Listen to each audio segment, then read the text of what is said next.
Evening all. A couple of days ago I uploaded a video onto YouTube trying to explain how coloured carp came to be. I'm going to try and continue with this video because time ran out on me the first time.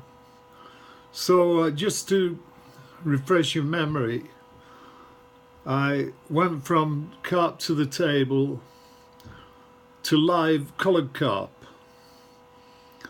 and the breeders could get more money for live coloured carp than they could for black carp, so that's what they decided to sell.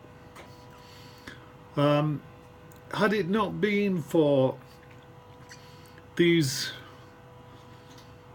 pet fish dealers coming from various parts of Japan to buy the coloured carp, the live coloured carp from the Japanese breeders, then they would not have made it to the vast parts of Japan where people had garden ponds to put them in. Well, through these live fish dealers who were also promoters, live coloured carp began to sell in great numbers throughout Japan. And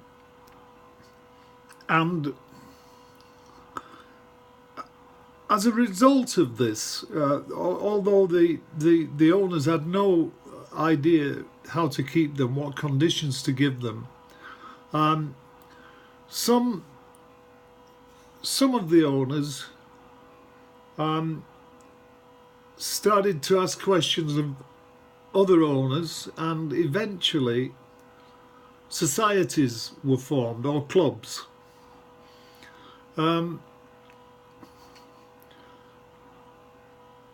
In later years, not so long after,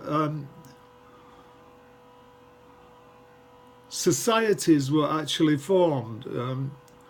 The main one being Zen Nippon Irinkai, or the short name for it is ZNA. And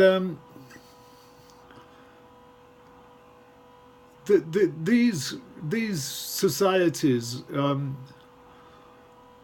confounded all previous rules, whereby the Japanese breeders could sell all they produced to the live fish sellers. They could sell everything in a given year. That meant they had no need to keep the remainder over the winter in Yamakoshi, because they basically couldn't survive. So they sold everything they had. However, when the societies were formed, people started to make rules, and some of the rules were not to buy male coloured carp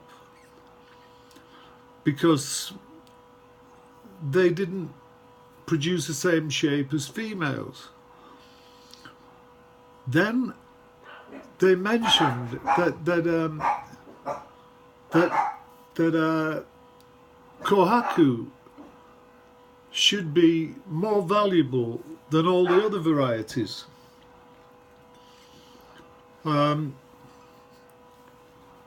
They also said that no one should buy deformed fish, which were freely available. And these rules kept adding up. So eventually these live fish, live coloured carp promoters went back to the farms to buy more stocks, but they also mentioned to them what the buying public were thinking about these coloured carp, and they explained the rules to them. Kohaku should be priced the most expensive, followed by Sankey, followed by Showa, and the other varieties should be much cheaper. By the way, they don't want male koi, they don't want any deformed koi. And so the Japanese breeders listened and said, well, okay, make a selection of the ones you want. So selection was made, and the carp farmer said, well, I have approximately 95% of the koi left. Who's going to buy them? And the pet fish guy said, well, I don't know. So the penny dropped with the breeders, and they said, yeah, okay, if you only going to buy 5% of my production, which it looks like, then I'll have to increase my prices for this small amount 20 times in order to get the money I need to continue. And if that's the case and you're prepared to pay that price, I can get rid of the other 95% by putting them in the river or letting them freeze over winter.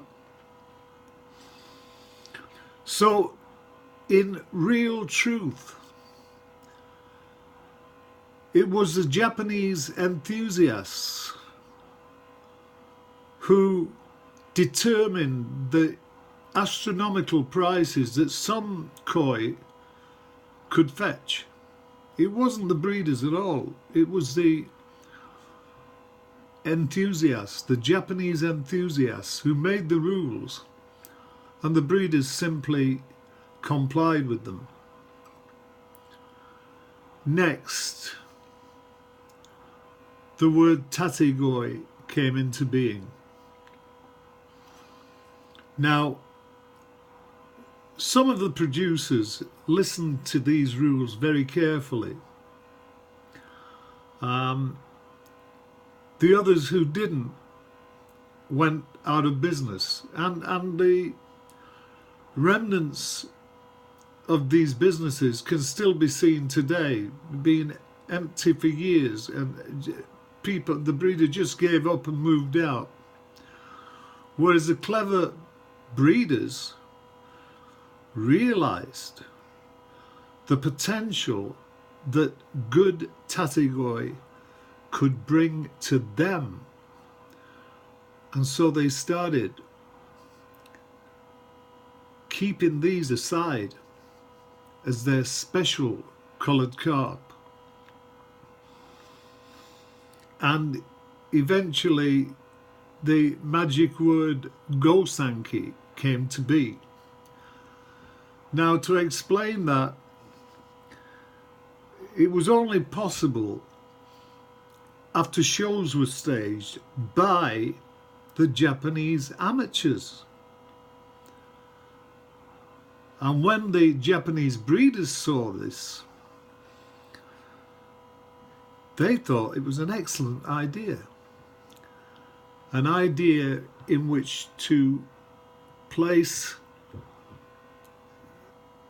koi against other koi in a show to determine the most valuable ones by the awards given at these shows. Before I go now, Gosanki, the term Gosanki has always applied to 3 varieties only: Kohaku, Sankey and Showa. Not Deutsch Kohaku or Ginring Kohaku, not Deutsch Sankey or Ginring Sankey, not Showa. Sorry, not Ginrin Showa or Deutsch Showa.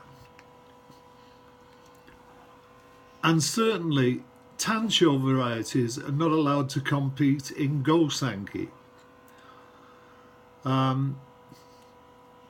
So hopefully I've finished how these coloured carp came to be popularised throughout Japan. This was still before the term Nishikigoi was given to them. That's all for tonight, folks, and thanks for listening.